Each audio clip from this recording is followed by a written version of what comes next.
নমস্কার বন্ধুরা, গল্পকথক মিতার পরিবারে জানাই আবারও অনেক অনেক স্বাগত। আজ আমি আপনাদের পড়ে শোনাব গজেন্দ্র কুমার মিত্রের রচিত বিধাতার পরিহাস ছোট গল্পটি। শুরু করছি বন্ধুরা আমার আজকের পরিবেশন। রুমনির জীবনের খাদ স্বচ্ছন্দ গতিতেই বয়ে চলার কথা। বাবা মার দুটি মাত্র সন্তান, একটি ছেলে একটি মেয়ে। বাবা শিক্ষিত, মাও কিছুটা। ছেলে মেয়েদের তারা যথাসাধ্য শিক্ষিত করার চেষ্টা করেছেন, শিক্ষিত হয়েছেও তারা। রুমনি বিএ পাশ করেছে, এমএ পড়বে, এই কথাই সবাই জানে। অকস্মাৎ এ কি একটা হয়ে গেল, জীবনটা যেন তার তছনছ হয়ে গেল। শুধু রুমনিরই নয়, মা বাবারও। বাবার সময় কম, ছেলে বাইরে থাকে, বাজার হাট, ট্যাক্স খাজনা জমা দেওয়া, প্লাম্বার ডেকে জলের কল পরিষ্কার করা, সব ওকেই করতে হতো। হাসি মুখেই করত রুমনি, কতকটা স্বেচ্ছাতেই, নইলে বাবার ওপর বড্ড চাপ পড়ে। সুখের তার সংসার, ছোট্ট বাড়ি, ছোট পরিবার, সবাই ভদ্র শান্ত। এমনই বাজারে যেতে যেতেই ছেলেটিকে নজরে পড়ে। দীপের নাম। যে দোকান থেকে ওয়ার পর্দা ইত্যাদির কাপড় কিনত, সেইখানেই দীপেন কাজ করত। খুব একটা সুন্দর বা সুপুরুষ দীপেন তা নয়, সুগঠিত দেহ, মুখের ভাবটি বড় ভালো। সবচেয়ে যেটা আকর্ষক সেটা হলো ওর চোখ দুটি। দৃষ্টি চপল বা চঞ্চল নয়, রমণী ধরা ফাঁদ নয়, আয়ত চোখে শান্ত দৃষ্টি, গভীরই বলা যায়। প্রগলোভ নয় আদৌ, মিতবাক, স্বল্পভাষী, ব্যবহার ভদ্র, তবে তা দেখাবার জন্যে ব্যগ্র নয়। ক্রমেই শুনল রুমনি, দীপেন লেখাপড়া করেছিল, কলেজেও ঢুকেছিল, অর্থাভাবেই বেশি দূর এগোতে পারেনি, ভালো চাকরিও পায়নি। তাই দুই ভাই এই ধরনের রাস্তার ধারের দোকানে সামান্য কাজ করে, খুবই দরিদ্র তারা। একথা দোকানের মালিকও বলেছেন, বলেছে ছেলেটিও, বারবার বলেছে। রুমনির চিত্ত জয় করার কোনো চেষ্টাই সে করেনি, বরং আতঙ্কিত হয়েছে। অতি দরিদ্র আমরা, সে আপনি ভাবতেও পারবেন না, আকুল ভাবেই বলেছে। কিন্তু রুমনির জেদও বেড়েছে। সে এতদিনের আশ্রয়, বাবা মার স্নেহ উপেক্ষা করে ওদের বাড়ি গিয়ে হাজির হয়েছে এক বস্ত্রে। বিয়েও হয়েছে একটা, কিন্তু ঝোঁকের মুখে, দৈহিক আকর্ষণের প্রবল আবেগে। কোনো কথা ভাবেনি। ভুল ভাঙতে অবশ্য বেশি দেরি হয়নি, তবু প্রাণপণে দাঁতে দাঁত দিয়ে সহ্য করেছে। ওপারে যাবার পথ বন্ধ করে, যাকে বলে এদিকে নৌকো ডুবিয়ে দিয়ে যাওয়া, তাই করে এসেছে সে। সেটা জানে বলেই ওই বীভৎস দারিদ্র্য সহ্য করেছে। 1 বছর ছিল, আর পারল না। ফিরে এসে মায়ের পায়ে আছড়ে পড়ল। মা তো আশ্রয় দেবেনি, বাবাও তাড়িয়ে দিতে পারলেন না, কিন্তু চরম অস্ত্রটি হানলেন 2 দিন পরে। বললেন, হতভাগী, নিজের জীবনটা তো নষ্ট করলই, সে ছেলেটার জীবনও নষ্ট করে দিল। সে সেই রাত্রেই বাড়ি ছেড়ে চলে গেছে। কোথায় গেছে তা কেউ জানে না। কে জানে, হয়তো আত্মহত্যাই করল কিনা। ওর মালিক বারবার শোনালেন। দীপেন বড় ভালো ছেলে ছিল, বড় ভদ্র, বিশ্বাসী। সে প্রাণপণেই চেষ্টা করেছিল আপনার মেয়ে না এই দুর্গতিতে পড়ে। আপনার মেয়েই জেদ ধরল, ওরা কি এই ঘরে থাকতে পারে? মিছি মিছি অত ভালো ছেলেটারই বোধ হয় জীবনটা নষ্ট হয়ে গেল। সাথে ওদের ফ্যামিলিরও। মা আছেন, তিনি কান্নাকাটি করছেন। মা বাবা আশ্রয় দিলেন বই কি, না দিয়ে উপায় কি। কিন্তু রুমনি প্রতিদিন প্রতি পদে অনুভব করতে লাগলো কন্যা স্নেহের সে উত্তাপ আর বিন্দু মাত্রও নেই। বাবা তো বটেই, মনে হতে লাগলো মা আর তার মধ্যেও যেন একটা সূক্ষ্ম ব্যবধান রচিত হয়েছে। শুধু কি তাই, রুমনির মনে হয় পাড়া প্রতিবেশী এমনকি বাজারের লোকগুলো পর্যন্ত ওকে অবজ্ঞার চোখে দেখে, টিটকিরিও দেয়। তবে কাল বড় চিকিৎসক, ধীরে ধীরে সব সয়ে যায়, প্রতিবেশীরাও অভ্যস্ত হয়ে যায়। তবু এখানে একা থাকা চলবে না, এইটেই অহরহ ভাবে। কোনো একটা নিজস্ব ব্যবস্থা করে নিতে হবে।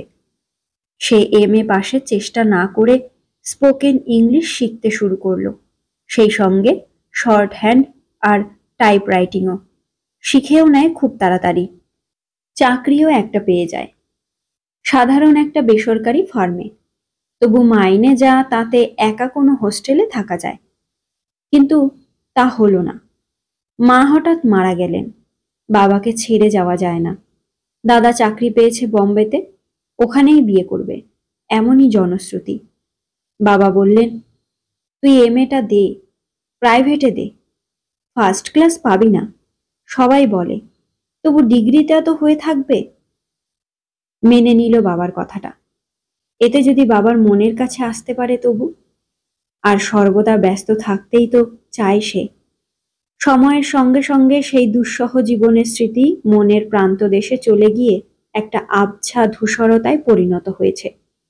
আর ঠিক সেই সঙ্গেই যেন ধীরে ধীরে সেই ভদ্র শান্ত স্বল্পবাক মানুষটির মূর্তি বাস্তবে কল্পনায় মিশে ক্রমশ উজ্জ্বলতর হয়ে উঠেছে। সেই আশ্চর্য সুন্দর চোখ দুটির অপরিমেয় আকর্ষণ, সেইটাই যেন ঠেলে সরিয়ে দিতে চায় সে। এমএ পরীক্ষা শেষ হবার জন্যেই বোধহয় রুমনির বাবা অপেক্ষা করছিলেন। তারপরে হঠাৎই তিনি মারা গেলেন। দাদা এখানে থাকবে না, একা ঘর সংসার নিয়ে থাকতে পারবে না সেও। ইতিমধ্যে একটা ভালো অফিসে স্টেনোগ্রাফার নয়, সেক্রেটারির কাজ পেয়ে গেল। বড় অফিস, ম্যানেজিং ডিরেক্টর বাঙালি, ব্যবহার ভালো। রুমনি যথাসম্ভব আসবাবপত্র একটা ঘরে পুরে বাকিটা ভাড়া দিয়ে এক ওয়ার্কিং গার্লস হোস্টেলে উঠল। শান্তি না পাক, মুক্তি তো পেল একরকম। নতুন সেক্রেটারি কেমন কাজ করবে সে বিষয়ে ম্যানেজিং ডিরেক্টর অম্বরীশ বাবুর একটু সংশয় ছিল, কিন্তু তিনি মাসখানেক দেখেই নিশ্চিন্ত হলেন। আগের সেক্রেটারির চেয়ে অনেক ভালো। ফাইলিং নিখুঁত, সব ফাইলই নখদর্পণে থাকে। কোনটা জানতে চান সাহেব তা চোখের পাতা পড়াই যেন বুঝে যায়। বিলিতি বই পড়ে দেখেছে যথাসময়ে চা বা কফি করে দেওয়া বড় সাহেবকে সেক্রেটারির কাজের মধ্যেই পড়ে। সে তাই সাহেবকে বলে একটা হিটার ও চা কফির ব্যবস্থা করে নিয়েছে। কখন কি দরকার তা বলতে হয় না, রুমনি আগেই করে এনে দেয়। অম্বরীশ বলেন, তুমি আমাকে বাঁচালে। ওই বেয়ারাটা যে কোথা থেকে চা নিয়ে আসতো, অখাদ্য একেবারে। ফলে মাইনে বাড়তে দেরি হয় না। মাইনে বাড়ানোর সীমা বেশি লঙ্ঘন করা যায় না, কিন্তু বিভিন্ন ভাতার ব্যবস্থা করা যায়। অম্বরীশ সেই পথই ধরেন। সচ্ছলতা আসে, সেই সঙ্গে কেবলই মনে হয় স্বল্পবাক ভদ্র শান্ত সেই মানুষটির কথা। দারিদ্র্য কমানোর এই পথটার কথা যদি আগে ভাবত রুমনি। অম্বরীশ যে এই সেক্রেটারির প্রতি আকৃষ্ট হয়েছেন সে বিষয়ে আপিসের কারো সংশয় নেই, সেটা রুমনিও বোঝে। ওকে দেখলেই অম্বরীশের মুখের চেহারা স্নিগ্ধ হয়ে আসে, কখনো বা উজ্জ্বল হয়ে ওঠে। কিন্তু তিনি অতিশয় ভদ্র, কোমল ব্যবহার, কখনো কখনো কিছু সন্তর্পণ উপহার, যা কোনো বিশেষ অর্থ বহন করে না। এছাড়া কোনো আতিশয্য বা অন্তরঙ্গতার চেষ্টাও করেন না। তবে ইদানিং পারিবারিক প্রসঙ্গ এসে যায় কথাবার্তাতে। স্ত্রীর শরীর আদৌ ভালো নয়, দীর্ঘকাল কোনো সন্তানাদি হয়নি। এখন পরপর দুটি সন্তান হবার পর আরো শরীর ভেঙে পড়েছে এবং সেজন্যে এখন স্বামীকেই দায়ী করেন। তার মতে স্বামী যদি ব্যবসা নিয়ে এমনভাবে দিনরাত না কাটাতেন তাহলে তার শরীর এত ভেঙে পড়তো না। ওর নাকি বিয়ে করাই উচিত হয়নি, আরো ইত্যাদি ইত্যাদি। মধ্যে মধ্যে রুমনের সামনেই কপালে হাত দেন, বলেন, সত্যি হয়তো আমার বিয়ে করা উচিত হয়নি। জানো, আমি কয়েকবারই বাইরে গেছি, ইউরোপ তো বটেই, আমেরিকাতেও গেছি। সেখানের ব্যবসাদাররা আরো বেশি ডুবে থাকেন কাজের মধ্যে, কিন্তু তাদের স্ত্রীরা এত নিঃসঙ্গতা বোধ করেন না। অন্য পুরুষকে নিয়ে রাত কাটানো তাদের অভ্যাসে দাঁড়িয়ে গেছে। স্বামীরাও অত মাইন্ড করেন না। রুমনি এ কাজে যোগ দেবার বছর তিনেক পরেই অম্বরীশের স্ত্রী মারা গেলেন। বিব্রত হয়ে পড়লেন অম্বরীশ তার দুটি সন্তানকে নিয়ে। একটি শিক্ষিত সিস্টার নিয়ে এলেন এক মিশনারি প্রতিষ্ঠান থেকে, কিন্তু তাতে ওর সন্তানরাও যেন ক্রমশ পর হয়ে যাচ্ছে মনে হয়। এক আধ দিন সঙ্গে করে আপিসে নিয়ে আসেন। রুমনি তাদের মনোরঞ্জন করার আপ্রাণ চেষ্টা করে, তারাও খুব খুশি হয়। অম্বরীশ তৃষাতুর দৃষ্টিতে চেয়ে থাকেন রুমনির দিকে। শেষে প্রায় বছর খানেক কাটবার পর আর থাকতে পারেন না অম্বরীশ, প্রস্তাবটা করেই ফেলেন। তুমিও তো দীর্ঘকাল একা কাটাচ্ছ, আমাকে বিয়ে করো না রুমনি। আমি কথা দিচ্ছি, সাহচর্য ছাড়া আর কিছুই চাইব না তোমার কাছে। যদি আমার সঙ্গে দৈহিক সম্পর্ক তোমার অরুচিকর মনে হয়, আমি কোনো কারণেই সীমা লঙ্ঘন করব না। একটু সাংসারিক শান্তি, একটু তোমার সাহচর্যের জন্য মনটা আমার হাহাকার করছে। হ্যাঁ বা না, প্রথম দিন কিছুই বলেনি রুমনি। হ্যাঁ, অম্বরীশ সম্পর্কে তারও একটু দুর্বলতা এসেছে বই কি মনে, কিন্তু সেই মুখটা। অম্বরীশ উত্তরের জন্য পীড়াপিড়ি করেনি, এমনকি আরো প্রসঙ্গও তোলেনি। দিন সাতেক পরে নিজেই কথাটা পারে রুমনি। বলে, আপনার মতো এত ভদ্রভাবে কেউ কোনোদিনও এই প্রস্তাব তোলেনি আজ পর্যন্ত। হ্যাঁ, প্রস্তাব অনেকভাবেই অনেকে করেছে বই কি, সে কেবলই আসঙ্গ লিপ্সা। যাগ্গে, কিন্তু একটা বাধা আছে। এই বলে সে ওর প্রথম বিবাহের ইতিহাসটা খুলে বলে। সে বেচারির কোনো দোষ ছিল না তো। রুমনি বলতে গেলে তার জীবনটা নষ্ট করে দিয়েছে, হয়তো সে আত্মহত্যাই করেছে। সেক্ষেত্রে কি আমার সুখী হওয়ার কোনো অধিকার আছে? তাছাড়া একটা বিয়েও তো হয়েছিল। স্থির হয়ে বসে সব শুনে অম্বরীশ বললেন, তুমি একেবারে তাদের বাড়িতে গিয়ে পড়েছিলে, তাই নিজেদের ভদ্রতা রাখতেই একটা অনুষ্ঠান করেছিলেন তারা। ওটা যা বর্ণনা দিলে, হিন্দু বিবাহটাও সম্পূর্ণ হয়নি, রেজিস্ট্রিও তো করনি, সুতরাং ওতে আইনে কিছু আটকাবে না। তাছাড়া এই দীর্ঘকাল কোনো খবর পাওনি যখন, তখন বুঝতে হবে তিনি মারাই গেছেন বা অন্যত্র অন্যভাবে জীবনযাপন করছেন। তুমি যদি দয়া করে আমার ঘরে আসো, আমি রীতিমতো রেজিস্ট্রি বিয়ে করব এবং তোমার জন্যে সেই তখনই ভবিষ্যতের মতো একটা প্রভিশন করে দেব। না, ওটা আমার দরকার নেই। যা টাকা আমার আছে তাতে হয়তো কাটাতে পারবো, আপিসের মাইনে পেলেই চলবে। যদি আসি, আপনার জন্যই আসব, টাকা সম্পত্তি মেয়েদেরই থাক। অম্বরীশ হাসলেন, বললেন, এই জন্যেই তোমার কথা ভাবা দরকার। মেয়েরা তো নিতান্তই ছোট, ওরা কি বুঝবে? যদি আমি হঠাৎ চলে যাই, 5 ভূতে লুটে খাবে, মেয়েগুলো আমার পথে বসবে। যাগ্গে, সে কথা এখন কেন, ঘরে এসো তো আগে।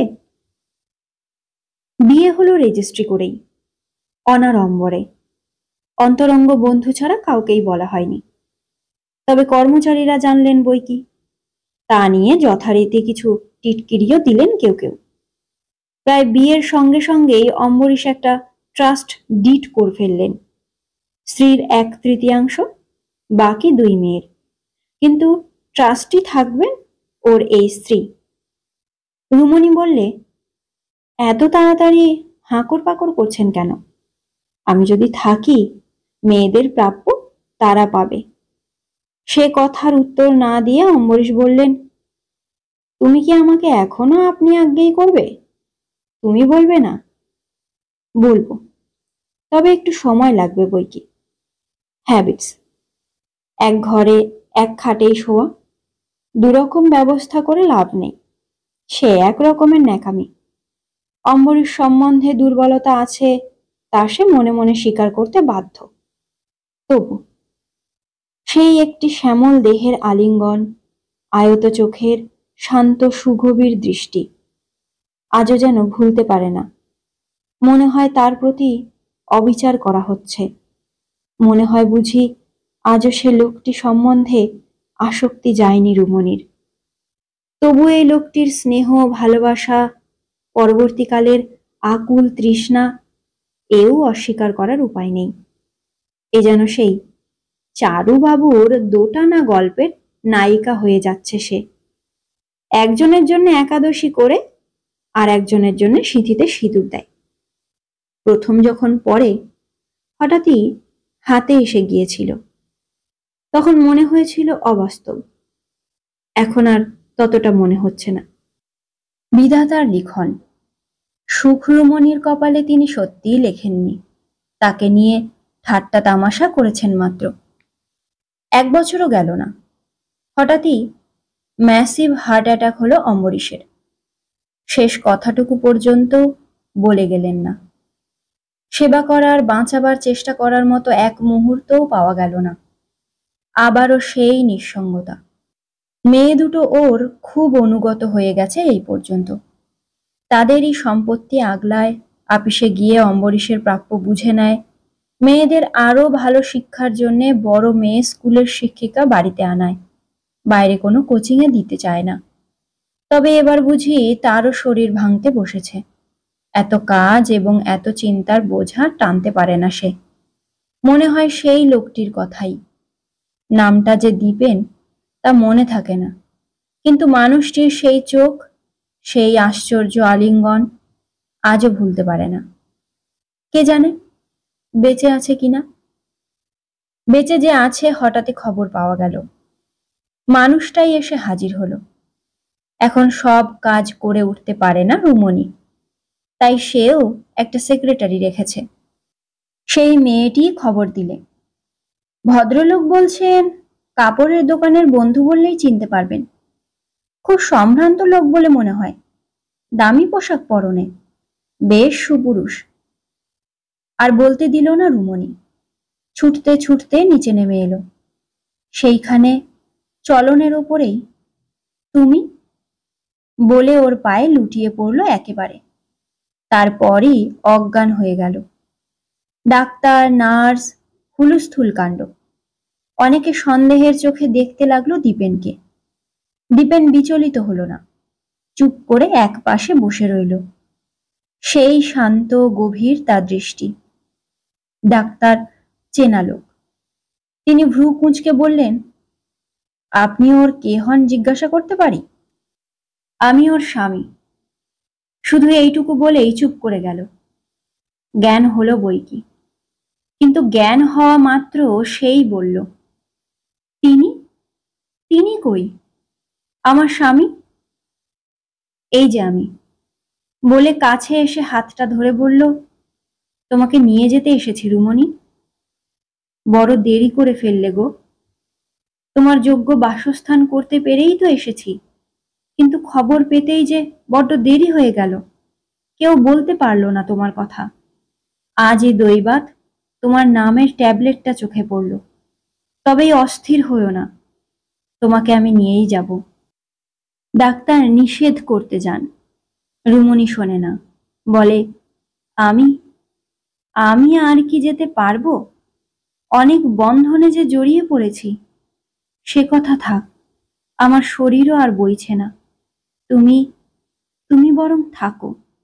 একটু সামলে নিতে পারলে এই বিপুল বোঝা, ওই দুটো মেয়ে, সব তোমার হাতে ছেড়ে দিয়ে নিশ্চিন্ত হব। তুমি তুমি আমার সব অপরাধ ক্ষমা করবে তা জানি। যদি যদি কটা দিনও বাঁচি, শুধু আমার চোখের জলে তোমার পা দুটি ধুইয়ে দিয়ে নিজের দুষ্কর্মের বোঝা হালকা করব। তুমি যেও না লক্ষ্মীটি, আমাকে একটু প্রায়শ্চিত্ত করতে দাও। ওসব থাক রুনু, তুমি শান্ত হও। যা হয়েছে তার জন্যে আমিও দায়ী, অর্ধেকেরও বেশি। শুধু তুমি এখন চেষ্টা করো আমার নাগপুরের বাড়িতে গিয়ে পৌঁছনোর। সুস্থ হও, এখন ঘুমোও দেখি। সে দু হাতে রুমনির চোখের পাতা বুজিয়ে দেয়। রুমনি ম্লান হেসে ওর হাতটা চেপে রাখে চোখের ওপর, শুধু আস্তে আস্তে বলে, ঈশ্বর, যদি পাইয়েই দিলেন, একটু সময় দিলেন না কেন?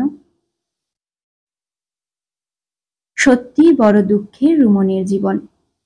সবকিছু পাওয়ার পরেও হারিয়ে যখন আবার ফিরে পেল, তখন ঈশ্বর তাকেই নিয়ে নিল পৃথিবী থেকে। আজ এখানেই শেষ করছি বন্ধুরা আমার গল্প পাঠ। গল্পটি কেমন লাগলো অবশ্যই জানাবেন কমেন্টে। হাজির হব আপনাদের মাঝে আবারও নতুন একটি গল্প নিয়ে। ততক্ষণ পর্যন্ত অবশ্যই ভালো থাকবেন, সুস্থ থাকবেন আর শুনতে থাকবেন মিতার গল্প পাঠ। যারা আমার চ্যানেলের নতুন শ্রোতা বন্ধু, তাদেরকে বলবো অবশ্যই আমার চ্যানেলটি সাবস্ক্রাইব করে আমার পাশে থেকো।